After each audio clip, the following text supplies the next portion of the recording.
Um, oh, two people in the waiting room. Forgot to let Marilyn, Margot and Kim in. There we go. Excellent. All right. So that's just your up to, your current events and up to date kind of stuff with the congregation. Oh, I can give you a bit of good news since, you want you come here to get the inside scoop.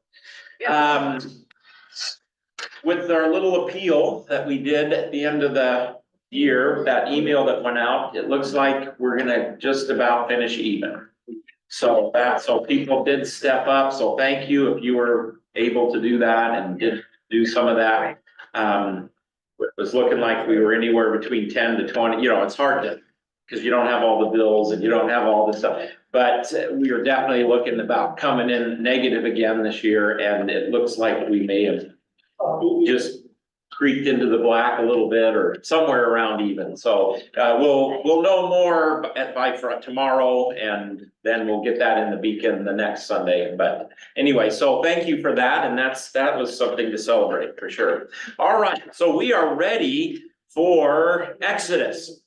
We have finished Genesis, and now we pick right up with Exodus. Genesis and Exodus kind of work as a unified, well, the whole Bible is a unified story that leads to Christ. But,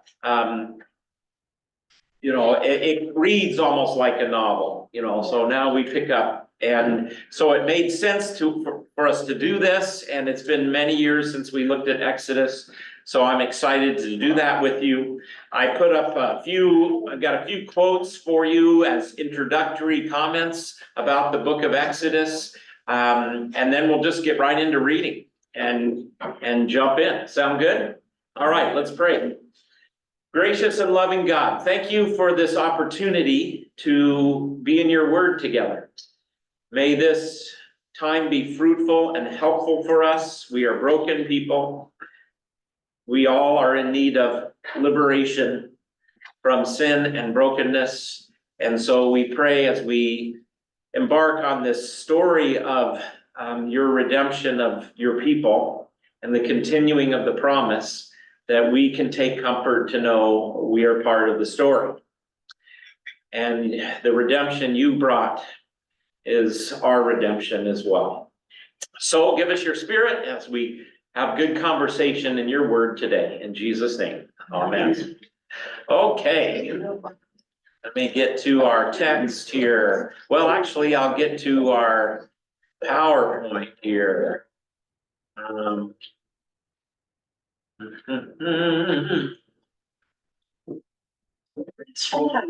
that up there. All right, I'll have to do it up here. Slideshow. From the beginning. There we go. All right, and it went away. I know it went away. Duplicate show. It'll come back. And I forgot to like that up. Okay, there we go. So folks at home can see this as well. Let me hide. I hide loading meeting controls. There we go. So there's a lot of questions around the story of Exodus. A lot of people have questions about the entire historicity of the Old Testament. If you didn't know that, what I call the hyper or real critical scholars, they even wonder about King David. We haven't found any proof externally that King David existed. How do we know that wasn't made up to, shore up this new nation, etc.? Very serious scholars are very serious about this. However, by the way, on King David, there is a little piece of archaeological find that talks about the house of David that goes back to about 200 years after David would have lived. So there is that. If you need external proof, there's a reference to the house of David. But that certainly is true as we go back further into the Exodus, and even you go back into Genesis, but But when you get to Exodus, this event of the people being enslaved in Egypt, the story of Moses, the story of them being taken out of slavery is crucial. And so Terence Fredheim, one of our Lutheran scholars, has written, along with someone else, a commentary on Exodus, and I'll be referring to that and looking at that. Not uncritically, of course, but he brings this subject up in his introduction to Exodus, and he makes this point about the historicity of this event, and I think it's a helpful one, so I want to read from that. It would appear that such events are so specified, i.e. like the Exodus, so I'm just giving you a snippet here, so giving you the context. He's talking about, well, some events in the Bible, maybe we don't have to hold on to them, like Jonah and the whale. I remember when Missouri Synod broke up back in 1970, and they kicked out 90% of their professors from their seminary over higher critical ways of looking at the Bible. That was one of the test questions. Was Jonah real or not? You said no, you're out. So, in other words, everyone has to be true historically, or none of it.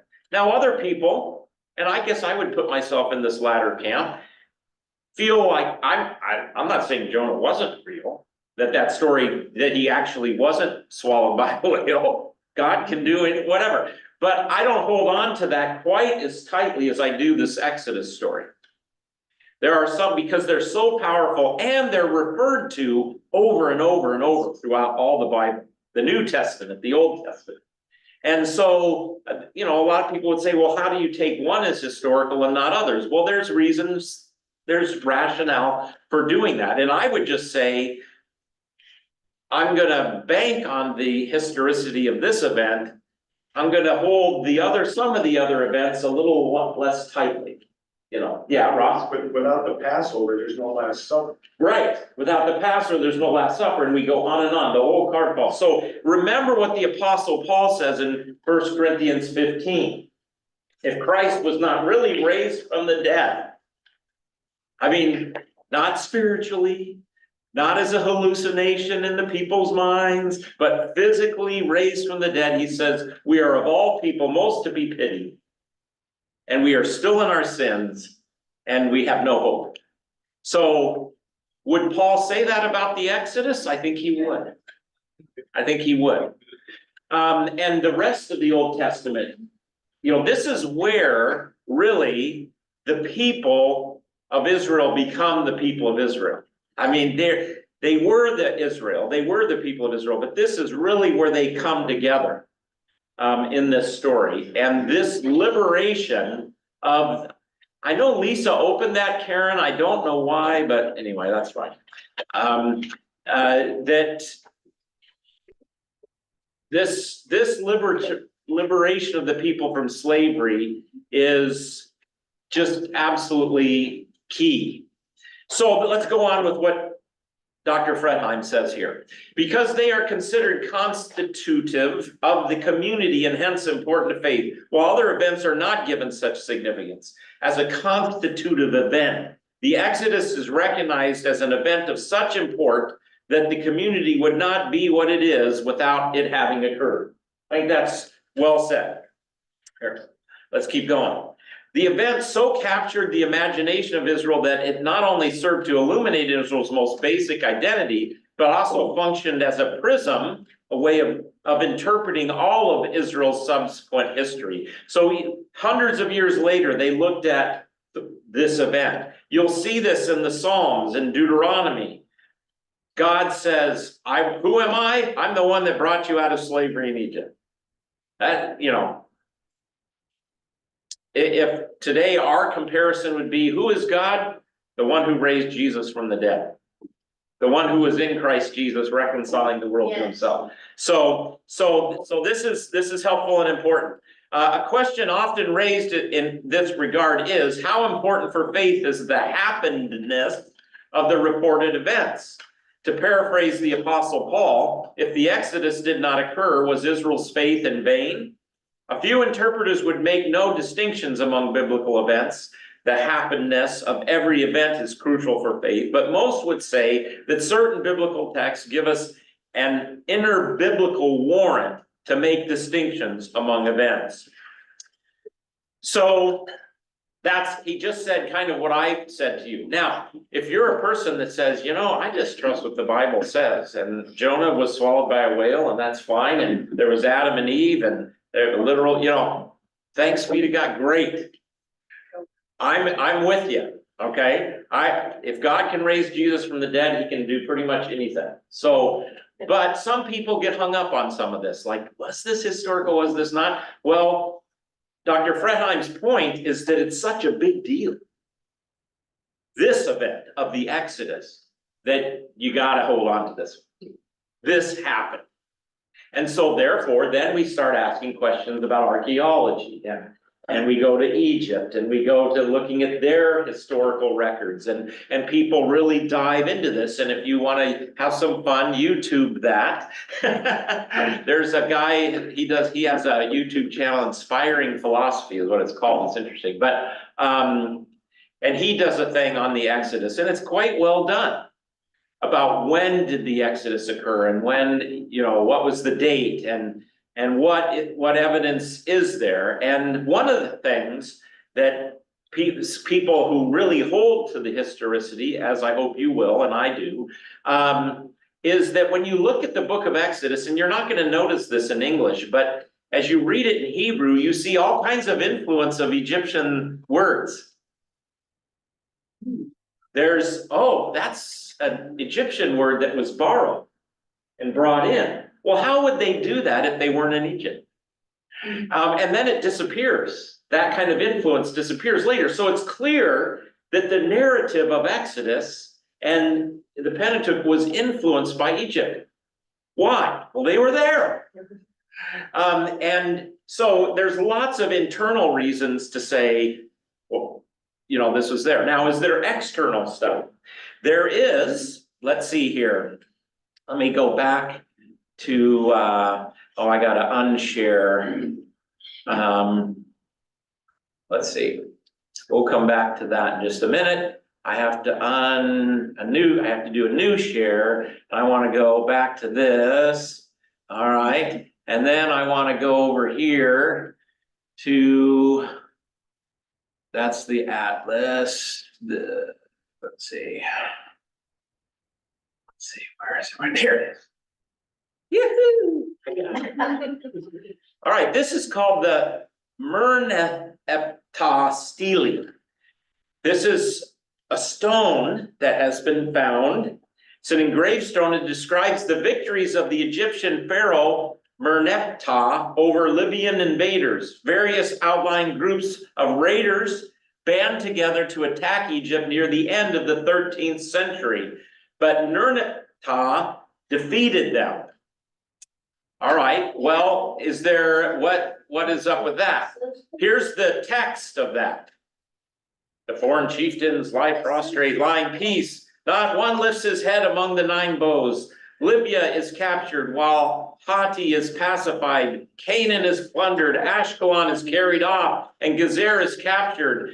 Yenoam is made into non-existence. Israel is wasted. Whoa! There is a before 1000 AD Egyptian historical record that mentions Israel. Did you know that? Look at that. So there is some external evidence. Now, most people put the time of Exodus, and let me get up a map here so you can see where this is all happening, in like the 1200s. There's some people that want to date the Exodus much earlier. I think Ramses II makes the most sense given what Exodus says. But then people come along and say, but wait, shouldn't Ramses II and all of his historical records have mentioned the Hebrews? Well, they do mention some people that, not by name as in Hebrews or Israelites, that were here and were enslaved. There is a mention of that, but nothing specific. But there's no mention of the plagues. There's no mention of their big defeat in the Red Sea. Should we be surprised about that? Absolutely not. Yeah, First of all, it wasn't Napoleon and Yellowstone that we even begin to decipher some of the Egyptian hieroglyphics. true. How much history has been lost in Right, that time? right. It's not like we've got everything that's ever been written. But why would the pharaohs there talk about these beasts? Right, Most of the stuff they're talking about, praise them, praise the. That's right. And their truth, you know, that's what, they did not have 27 news coverage back in those days, you know. don't we long to be back then? So, no, great point, Bob. If you, and we see this about the Egyptian writings, their propaganda to celebrate the god Pharaoh. You're not gonna put on there when the Pharaoh isn't gonna be okay with putting on when he got his tail whipped. No, so we're not surprised by them. So, you know, and again, this is probably enough of this kind of historic, but I want to just as an introduction, give you some of the talk, some of the background of this event that I really believe this is key, that this was historical. And that it shaped all of the life of Israel, their entire history, and we will see as we read through Exodus, how much is in the New Testament. Yes, please. One more point to point out, Please. they recently, the last 5-10 years, found scrolls. Some of the people who built the pyramids, records like you would an accountant would make. Yeah, And talk about salaries for the workers. yes, So there's a big controversy now where they pay workers or the slaves. It's Yeah. more and more looking like they were paid workers to build the pyramids. it's possible, although at this historical time, if we go to the 12th century and Ramses II, there were, because Egypt generally did not, you're absolutely right. Egypt generally did not enslave people. They usually had really hard labor and people were paid. But there is references during this time period of a people that were enslaved in this time. But, so you're absolutely right. You cannot consider that slavery like we had in the South there. That's true of the New Testament, the Greek world and the Roman world too, for sure. So this is the land of Goshen that you're gonna hear about. This is and the one reason that they, again, this is probably way too much in the weeds than what you want to go, but the capital earlier on in Egypt was down further south. And you're gonna hear in Exodus that, you know, Moses went back and forth like it was just a quick journey to the palace of the Pharaoh. Well, if this is where the people are enslaved and he has to travel 120 miles, it isn't a quick couple-hour walk, you know. So, you know, this is where the capital of Egypt was during that 11th century, 1200s time. And anyway, the land of Goshen, if you need me to pull it back so you can see Egypt, there's Egypt. So this is the area we're talking about. And yeah, helpful. Sharon, you were gonna chime in and then we'll get to read, yeah. Simply read some things and some back, oh gosh, a couple of years ago, and Albert Lee Nat Geo, where he took sonar Yeah, and went, and he found, I mean, the buildings leave that imprint forever. yeah, Though they're destroyed now, you would all, you know, know, but they're there. And they found the exact buildings that the Hebrews were as slave Right. built. right, And then they also know, or the Jewish people tend to look at that period from Joseph to the Exodus as a 300-year of forgetfulness, because they forgot about Joseph. The Yes. pharaohs didn't know any more about him, they didn't care. exactly. And so, but the Jews have recorded so specifically that all the prophecies of old have come true. Yeah, yeah, so. Yep, and that's, we get into the text, they're gonna say, the text says, a Pharaoh arose that had forgotten Joseph and all that he did for Egypt. And then the other problem is, well, we'll get there when we read it, so, no, good, excellent comment. Okay, please, let's read, okay, let's go. All right, folks at home, you can see the text or the map there, I hope, and now hopefully you can see the text. All right. Here we go. These are the names of the sons of Israel who came to Egypt with Jacob. Remember that Jacob got a new name, right? He's not usurper anymore, he's Israel. Who came to Egypt with Jacob, each with his household, Reuben, Simeon, Levi, Judah, Issachar, Zebulun, Benjamin, Dan, Naphtali, Gad, and Asher. How many of those are there? 6, 8, 9, 10, 11, and you throw on Joseph, I guess you've got you have 12 there anyway. In other words, the whole family was there, and all the descendants of Jacob were 70 persons. Joseph was already in Egypt. When Joseph died and all his brothers and all that generation, then Joseph died and all his brothers in that generation. So you got 70 there. They live, but they pass away there. But the people of Israel were fruitful and increased greatly. They multiplied and grew exceedingly strong, so that the land was filled with them. So these are all the people that came because of the famine. Correct. That's right. And what was you guys have read Genesis, what was one of the things that was in the covenant promise? We will multiply. Be fruitful and multiply, and your descendants are gonna be as the what?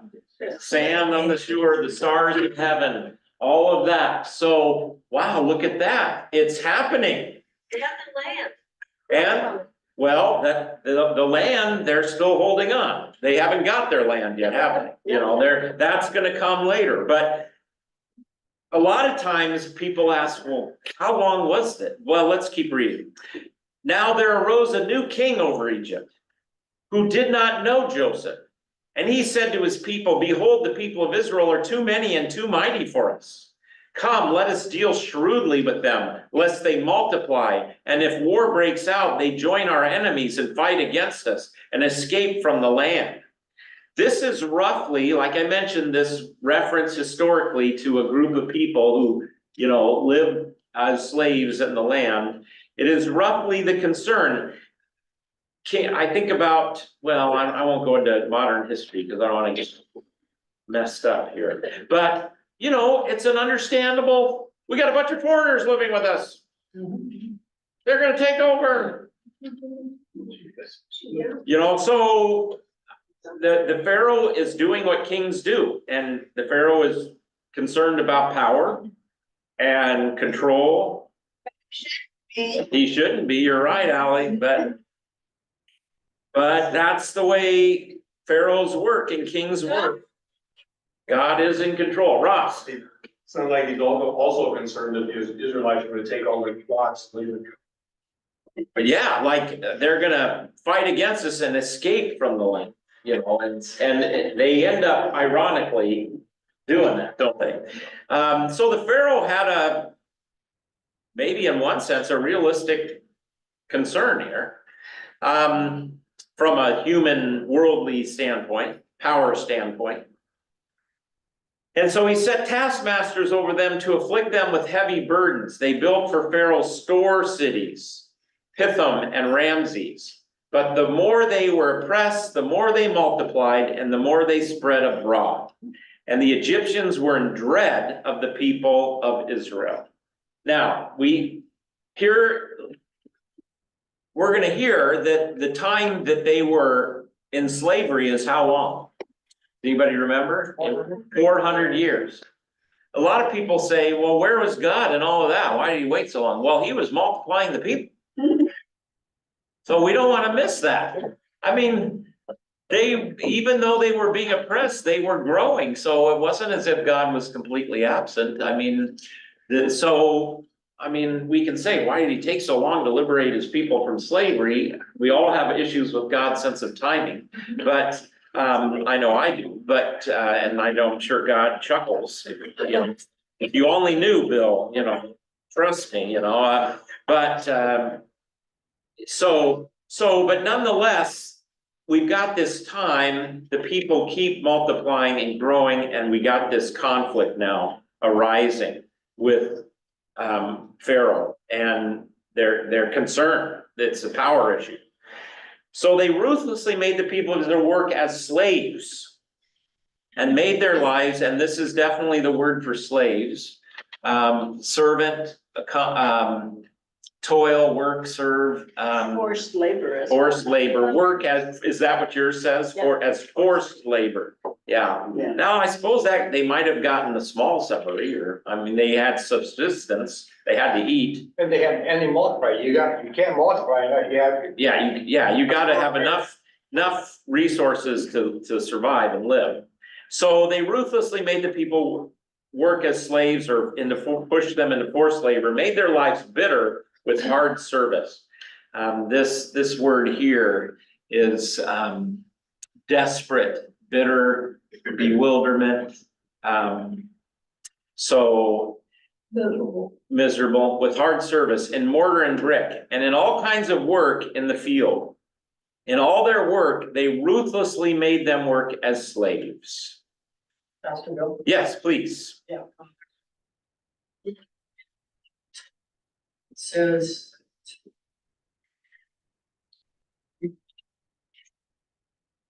And say it as loud as you can, Doug. From the death of Joseph to the rise of the new king in 200 years. Okay, So that Pharaoh that didn't know yeah.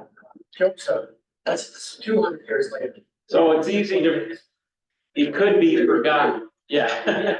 Although, you know, you look at, we remember our history 200 years back, but this wasn't their finest day history. This is where they survived because a Canaanite, from their viewpoint, but a Hebrew, you know, saved them. That they might forget that. Yeah, so could be 200 years, yeah.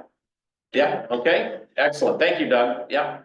The Egyptians are looking at the Hebrews as low life. Yes, And maybe this is where the hatred toward Jews began. right. Because now you've got, you know, it wouldn't necessarily spread so fast if it were small groups of people that other people Yeah. hated. Yeah, But now you've got this mass and it's gonna move and it's gonna create a lot of hatred up there. yeah.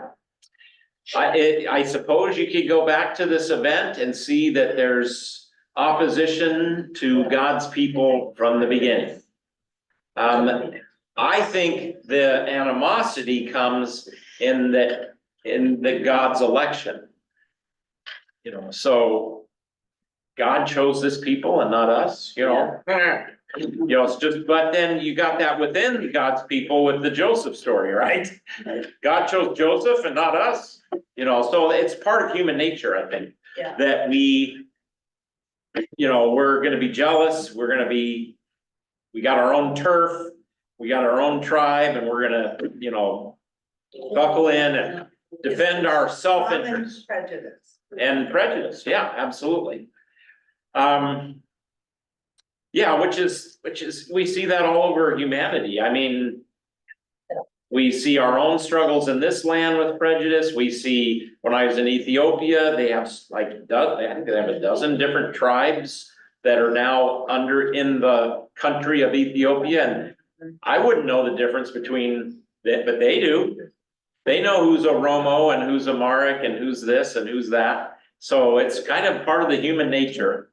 But throw on that God chose a particular group, that makes it a whole nother ballgame. So yeah, there's animosity right from the beginning. So, okay, so there's the setup. The Pharaoh, the new Pharaoh forgot all that Joseph had done. The Hebrew people are multiplying like crazy and becoming stronger, and now they're a threat. And now they are put into slavery. But that's not working, right? He enslaved them, but they even multiplied more under the oppression. All right, what is the Pharaoh gonna do now? Then the king of Egypt said to the Hebrew midwives, one of whom was named Shiphrah and the other Puah, when you serve as midwife to the Hebrew women and see them on the birth stool, if it is a son, you shall kill him. But if it is a daughter, he shall live. I hope China's not doing this anymore, but they were doing it the opposite direction. No, they changed, They changed, good. but the woman are rebelling. Yes, right, good, good. So we're gonna stop this multiplying. And the Pharaoh goes to the midwives. And we hear now about two of those midwives, two women. Interesting. Why did we hear about these two women? They seem to be no name, they are named, but just ordinary midwives. How is it that they enter the story now? They're rebellious. Well, they feared God. They feared God. They're gonna be the heroes of the story. We don't know Pharaoh's name, but we know. We don't know Pharaoh's name, but we know their name. Isn't that powerful? Now, this is where we get into like, who wrote the Bible? We talked about that with Genesis. Does it come from multiple sources or whatever? But to me, as I start reading this, a woman was involved. Because just look at the humor. I don't think a man would have come up with this, but anyway, you decide, all right. But the midwives feared God and did not do as the king of Egypt commanded them, but let the male children live. Now, was that a risky proposition? Absolutely. Their lives are in the margins. Yeah, on the chopping. They were putting their lives at risk. But they didn't do it. They let the male children live. So these two in particular, but maybe other midwives, said, no, we're not going to do this thing. They feared God. So what did they know about God? They knew God was about life and that life was sacred. And they were not going to do this. So they enter now as the heroes. But now if you want to know why I think somehow, there's influence of women telling the story from the standpoint of a woman, let's keep reading.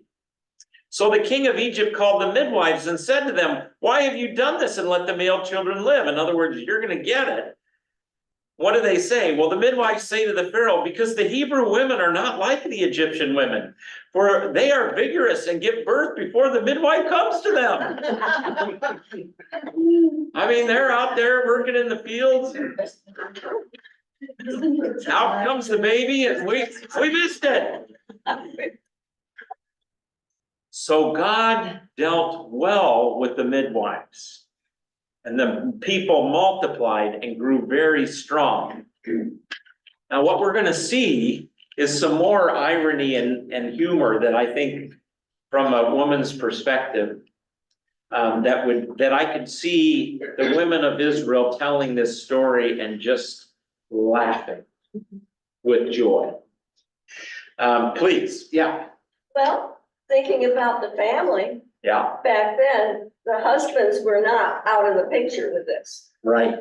And because both husband and wife wanted those children, Yeah, and they wanted the boys. Sure. The boys were very important. They Yeah. were considered leaders yeah, in many ways.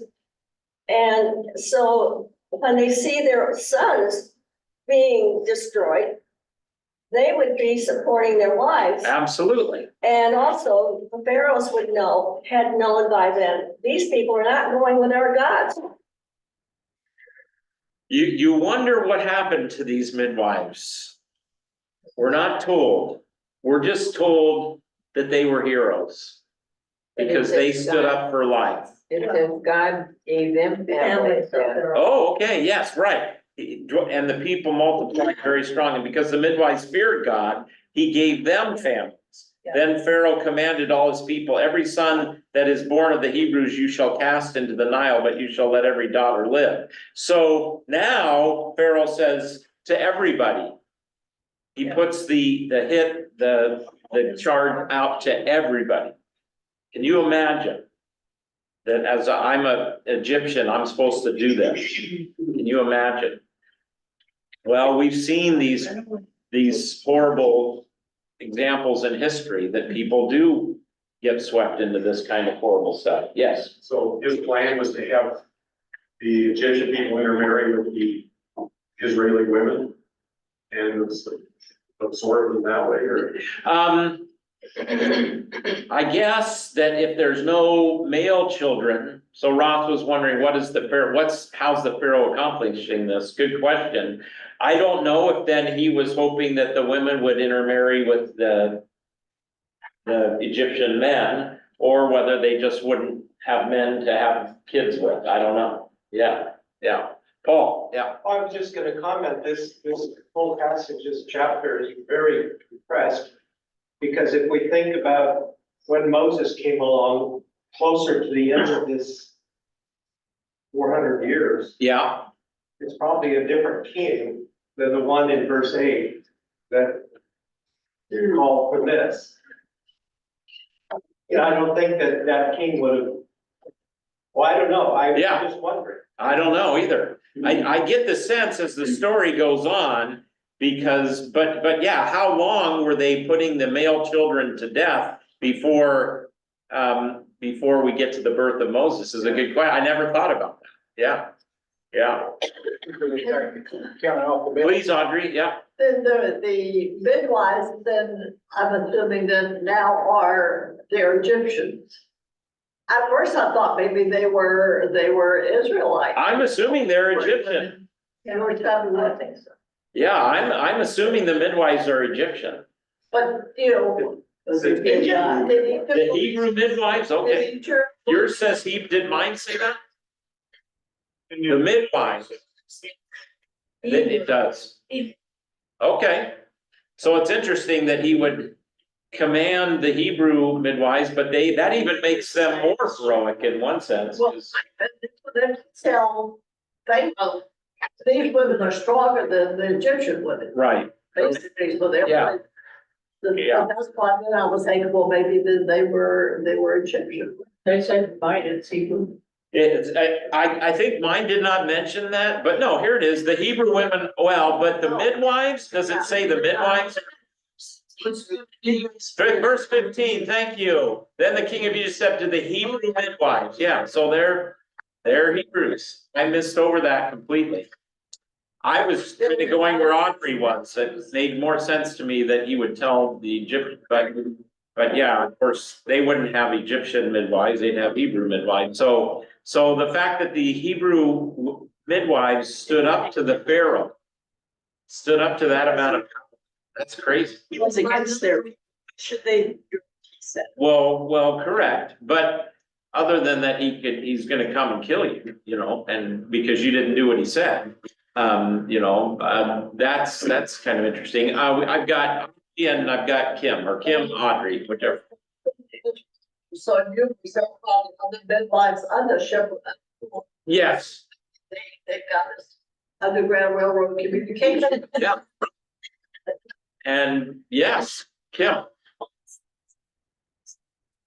This stories in Genesis where Abraham had found arts where they defeated people. right?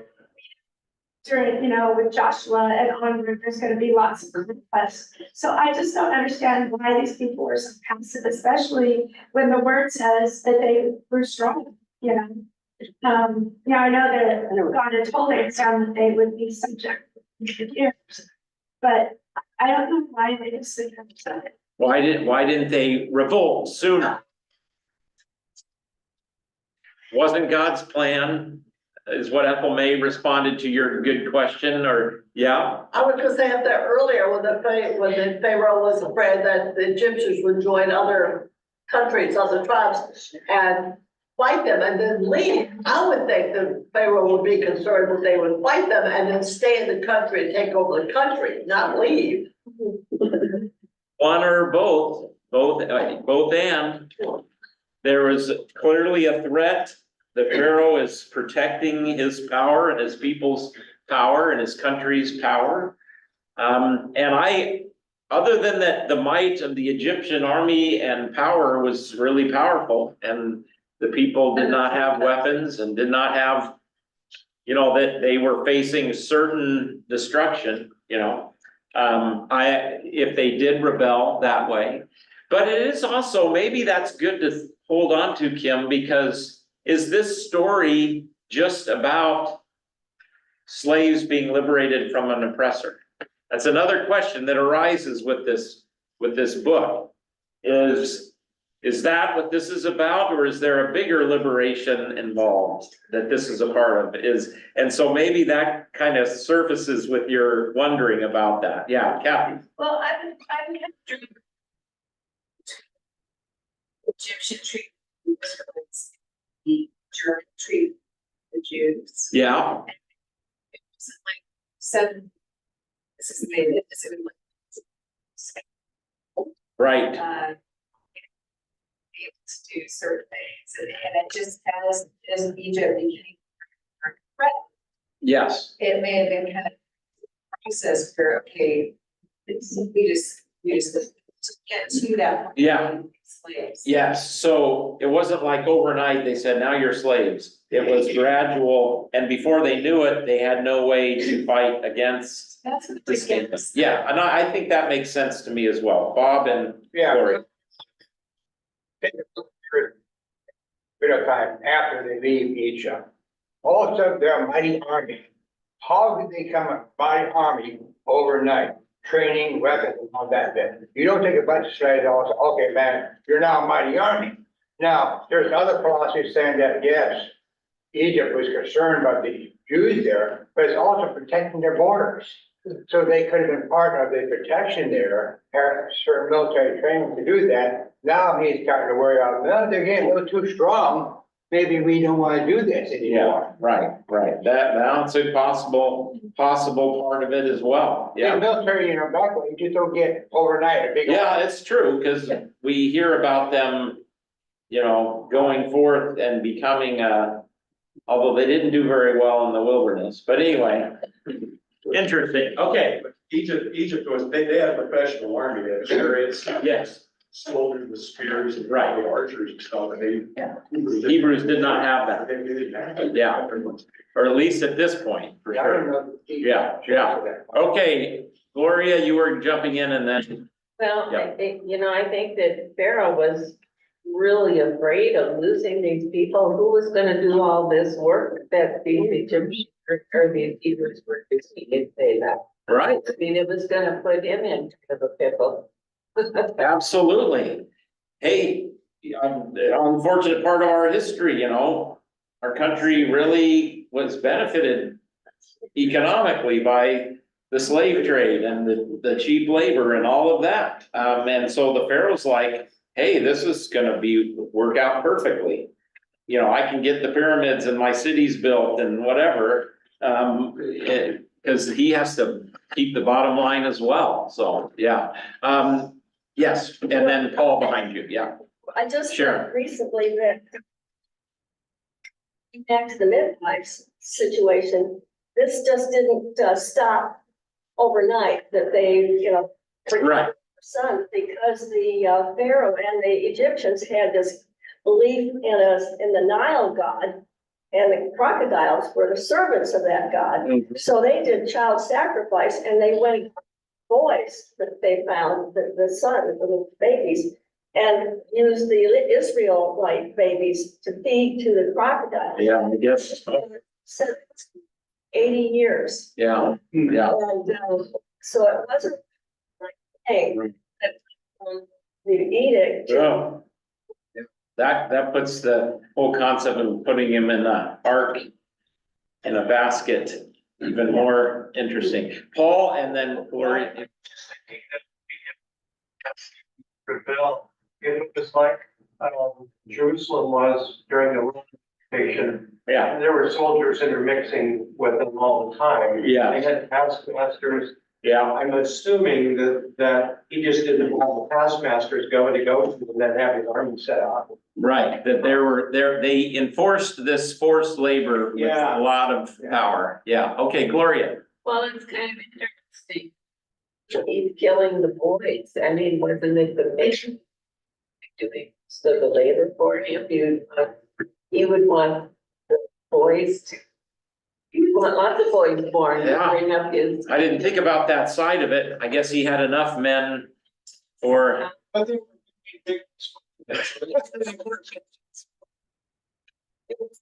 They could make bricks as well. All right. These are important, good questions to ponder. What is the text telling us? What does the text want us to know? There were.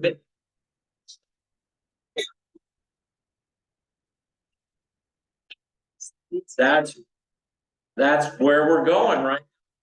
That's right. That's the next part of the story, which we're gonna get into right now. Thank you, Ally. So what the text wants us to know, the Pharaoh is threatened, the Pharaoh is murdering, wants to murder Hebrew boys. He's enslaving the people. They are being oppressed. While they're being oppressed, they are multiplying. The Pharaoh is losing the battle. He goes to Hebrew midwives and commands them to do something, and they stand up to the mighty Pharaoh. I mean, That, yes, it is. It's extremely important. And it's, to me, makes me think about standing up for my convictions. When I look at any hero, but especially these two midwives that we hear about, they should be on our list of heroes of the faith, because they stood up to the Pharaoh and they stood up for life. And they were crafty about it too. They were smart. They were. wise. It was very wise. They were also wise. Very great word for them. So, yeah, They please. gave it, they were wise, and they gave an excuse that he couldn't, well, yeah. Yeah, like, what's he gonna say, you know? How could he argue with that? How do you? And then, so he says, all right, female children is fair game, Egyptians that are Hebrews. Yeah, thank you. Carrie made the connection of Herod's being threatened about Jesus's birth. And he has all the male children of Bethlehem up to 2 years old be killed or slaughtered. Yes, yeah, so. And where did, thank you, Carrie, perfect. Where did Joseph take Jesus? To flee to Egypt. And it's partly because in the Old Testament, we hear a messianic prophecy that out of Egypt, will come my Messiah or my son. And so Matthew wants us to see, he tells us about that, Matthew does, he wants us to see that, hey, there it is, something's being fulfilled. But isn't that ironic that that's where they flee to? Yeah, out of Egypt, yeah, that comes my son. So Jesus fled, Joseph took Jesus and Mary to Egypt to hide out until Herod died, and then came back to Nazareth. But so out of Egypt comes my son. So, but no, you think about Herod, the Great, suppose, as you would call him, because he's this great builder, he did the same thing that the Pharaoh did. Now, in Bethlehem, there was probably about 200 people in Jesus's day, so how many boys would that be? Dozen? Not that many. 6? You know, but enough, it doesn't matter, it's a horrible thing, so. All right. Let's move on to the next part here. Now, a man from the house of Levi went and took his wife, a Levite woman. The woman conceived and bore a son, and when she saw that he was a fine child, she hid him 3 months. So you gotta hide your kid because he could be swept away at any time. When she could hide him no longer, she took for him a basket made of bulrushes, papyrus reeds in the Hebrew, and daubed it with bitumen and pitch. All right, let's go to this word basket.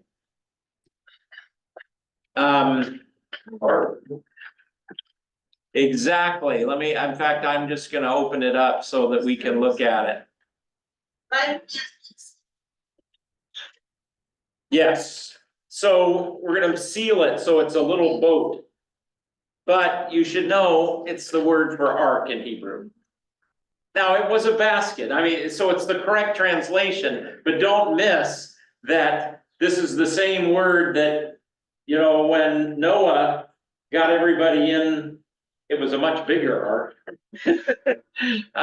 It was a different ark, but it's the same word. The savings. Yes, yeah. And then what do we call the box that the commandments and the covenants put in? The ark of the covenant, exactly. There's some problems with looking at the church this way, as an ark. But there's also some blessings about it. In the old school of a church, by the way, I know it's getting even colder in here. I think Lisa Karen, I know you shut the door because there was all kinds of talk, but I think Lisa opened that door because for some reason it was letting warm air. Do you want to just prop it back open? It might, and also I think they had something set that maybe it shuts off when the door, anyway, I'm sure she's called our heater person, but anyway, so, where was I? Oh, the church. So our church is so beautifully, you know, Northwest, I absolutely love our sanctuary, and it's put function, you know, as an important part. And one of the problems today of our older churches, they're what? Long and narrow. And that doesn't tend to work with people as well today. The folks that architect this sanctuary were very smart to make it more communal, you're more aware of other people. It's just warm anyway. But the reason they did that, what did the top of the church look like? Not a cross. A ship. It's the bottom of a ship. Did you not know that?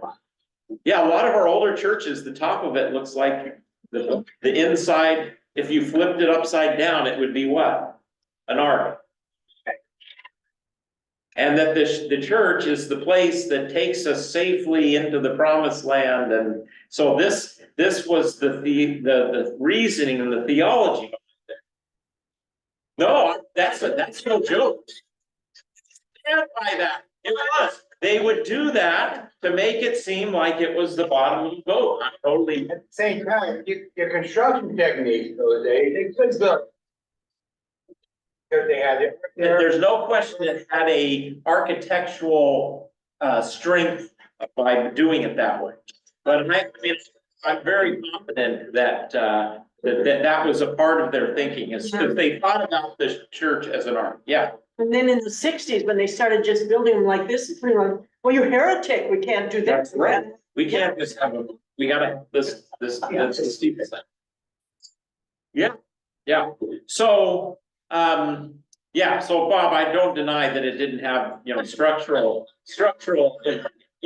function. But, today, it's a real challenge for some of our churches because they're really long and narrow and you just don't feel connected. You feel back and it's just disconnected. And they tend to struggle today. But that's where the cathedral was built. Yeah, oh, yeah. Yeah, so, well, anyway, I didn't need to go into the whole architect thing, but when I think about the ark, a lot of people have thought about the churches and I don't think it's a bad image for the church. There's some problems with it, but I mean, it is the thing, it's, when I'm baptized into Christ, I'm now in the ark. I have the covenant and it's gonna safely get me to my home, I mean, it works, yeah. Everybody still sits in the back of the church. I know, the boat. Yes, Ally, Is it the same with First Christian? it's the same as what? First Christian, you said? Are you talking about a congregation, a church? I would have to see that, it could be, congregational churches absolutely did the same thing. This was not just a Lutheran thing, yeah. Something that impressed me so much when we came to this church. Yeah. Because we came from one of those long, narrow. Yeah. ones. Yeah. And everybody sat way in the back. Yeah. There wasn't anybody up front. Yeah, like Ross over there, yeah. Here, even when you sit in the back, There's people, no, it's more people on. yeah, more people are up front, but even if you sit in the back, you're not so far away. Yeah, great point. I have a joke about that, but yeah.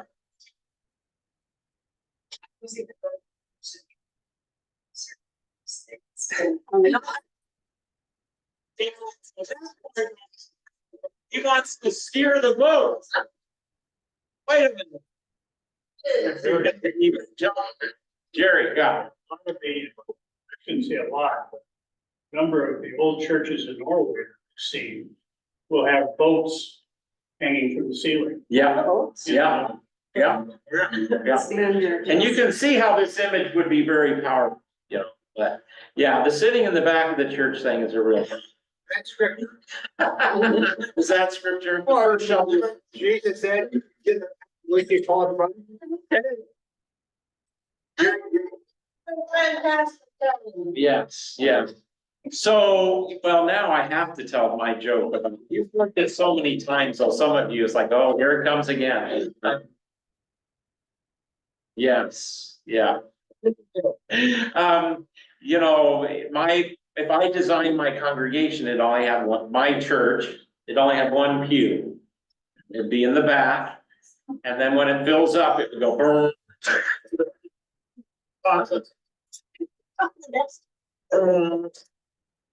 New one, Papa. I could do it the way I exactly want. Get you guys up there. Of course, educational people like to say that there's three kinds of learners. There's auditory, visual, and kinesthetic. Say that's why not many people sit up front, because the front people, they're kinesthetic. They want to feel it. They want to be there. The people in the middle are visual because are auditory because they want to hear, but they don't want to be right up front. And then the people in the back are visual so they can see everything. I think that's a bunch of. Just kidding. All right, excellent. Well, we got a lot of work out of the basket. So made of bulrushes and daubed with pitch. So she put the child in it and placed it among the reeds by the riverbank. And his sister stood at a distance to know what would be done to him. All right, so let's make sure we got all the players. Are we told the Levite woman's name? No. But a Levite woman has her child 3 months old, puts the baby in this ark. The sister of the Levite woman is watching. Sister of the child? No, it's his sister. It's Miriam, actually. And his sister, it's a child's sister. So it's the child's sister. All right, okay, well, I didn't know when it said his sister, whether, yeah, I guess that would be the child's, yeah, okay. So we've got his sister who's older, obviously, watching. All right, she put, now the daughter of. Yes, this is Moses, exactly, Ally. Now the daughter of the Pharaoh, came down to bathe at the river, while her young women walked beside the river. She saw the basket among the reeds and sent her servant woman, and she took it. So here's the daughter of the Pharaoh, sees this child. Think she's gonna know it's a Hebrew child? I don't know. I'm assuming. And so she has compassion. I mean, what mom, what woman sees a baby, what person in my view, but anyway. So she took it, and when she opened it, she saw the child, and behold, the baby was crying. She took pity on him and said, "This is one of the Hebrews' children." Oh, this is the daughter of the Pharaoh. So we got all this right? Yeah. So we got a Levite woman has a baby, the sister of the baby watches, the ark floats, the daughter of the most powerful Pharaoh finds the basket, see, oh, this is one of the Hebrew babies. Then his sister said to the Pharaoh's daughter, okay, so somehow the sister of the Levite woman, I'm sorry, the sister of the baby is able to talk to the daughter of the Pharaoh. Get this. Now this is why I think this is told from a woman's perspective. Shall I go and call a nurse from the Hebrew women to nurse the child? I just happen to know her. I just happen to. Now, you just imagine, now, I know this is told amongst the men of Israel and the Hebrew, but women and men were very much in separate communities back, biblically. Can you just imagine the women telling the story and howling? Yeah. Just laughing, because look what happens. The Pharaoh's daughter said to her, "Go." So the girl went and called the child's mother. Oh, that's so great. That is so great. And Pharaoh's daughter said to her, "Take this child away and nurse him for me, and I will give you your wages." She just pays to nurse her own child. Oh, this is just too awesome. This is so great. This is so great. And so the woman took the child and nursed him. When the child grew older, she brought him to Pharaoh's daughter, and he became her son. She named him Moses because she said, "I drew him out of the water." Wow, what a concise, beautiful, in one sense, humorous and yet serious, heroic story. Amazing, yes. River Nile used Yes, big curtains. So when any woman would come down to wash clothes, wash themselves, they're going to be in a shallow, reed protected area so that they're not going to have to worry about hurt. right, And so going into the reeds protects the basket. sure, absolutely. It gets a little safe haven there, except for the crocodile. You say, I mean, then she made it safe, it was floating up on the surface, so the crocodiles would leave them alone. It must have been when the Pharaoh's daughter would come to this particular area to bathe with her. Very possibly, so they might have I could just stick a baby there and don't know if anybody's gonna find it. well, the only thing I would say is when you've got kids being killed and murdered, you're gonna do anything to save your kid, even if it means taking the gamble and putting him in a basket and putting Better that than having the kid ripped from your arms, you know, and we've seen historically, you know, I mean, Vietnam parents pushing their kids into Yeah. helicopters and, you know, all, you know, even in Afghanistan and all of these sad stories. Well, this is the desperation of a mother, but maybe she was also smart and knew where the current was going.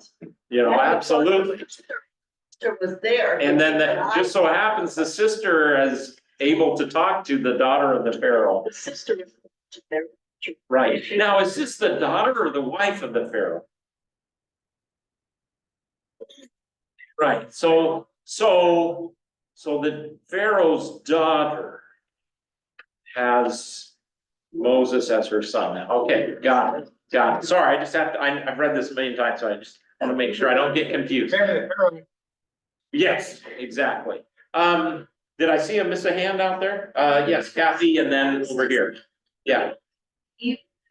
There's some study notes here. It says, Moses sounds like the Hebrew for draw out.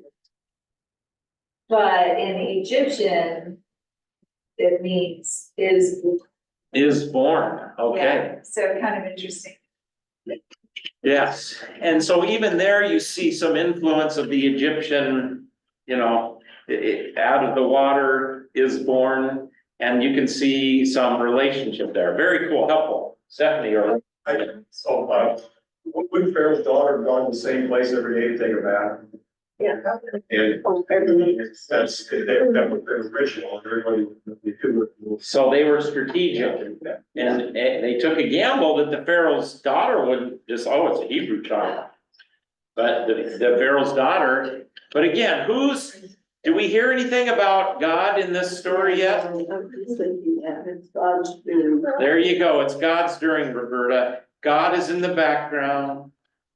And the Hebrew woman was God-fearing. And the Hebrew women were God-fearing. And that's where you see God at work through the midwives and through, you know, the Pharaoh's daughter. Taking and then bringing up this child as her own. So mom got to nurse her own child and be paid for it. I mean, I'm sorry, men would not tell this story. They wouldn't think about how cool that is. But anyway, it's fine, yeah. Yeah. Get noticed so much up through the ranks. If it was the wife that got. Oh, yeah, no go. That would have been no go, yeah. But if she was a teenager. Yeah. Okay, Kathy, please. I just wondered how Pharaoh was thinking when his daughter tells him she has a kid. Would that be under his radar? If he's got all these wives and. Yeah, more than one daughter, certainly, but again, this is, you know, I'm glad we're asking these questions because it assumes the historicity, the happenedness of this event. It happened. But now there's a lot of details that we're not told. Well, in a certain, a little different, but no, but there's lots of details as we read through Genesis and as now we read through Exodus. There's going to be lots of things we're going to be like, you should have told us. But that's fine. It's fun to wonder about these things, but then we focus on, well, what does the text want us to know? The text wants us to know God is for life. God is going to work salvation for his people, and look at how he's doing it. Through midwives, through a basket, through the Pharaoh's daughter. What a God. All right, so that's our first day with Exodus. Thank you. Great work. We are right there ready to launch into Moses fleeing from Egypt. We're going to grow up just like Jesus, you know, he's born, goes to the temple once, and he's 30 years old. Now Moses is going to be grown up next time we get together. Thanks, everybody. Stop the share here. Hey, Margot, you need to get in there and then I give you a chance. Good to see you. Happy New Year. You too. True. There it is. It started. And that's every year now. Yep.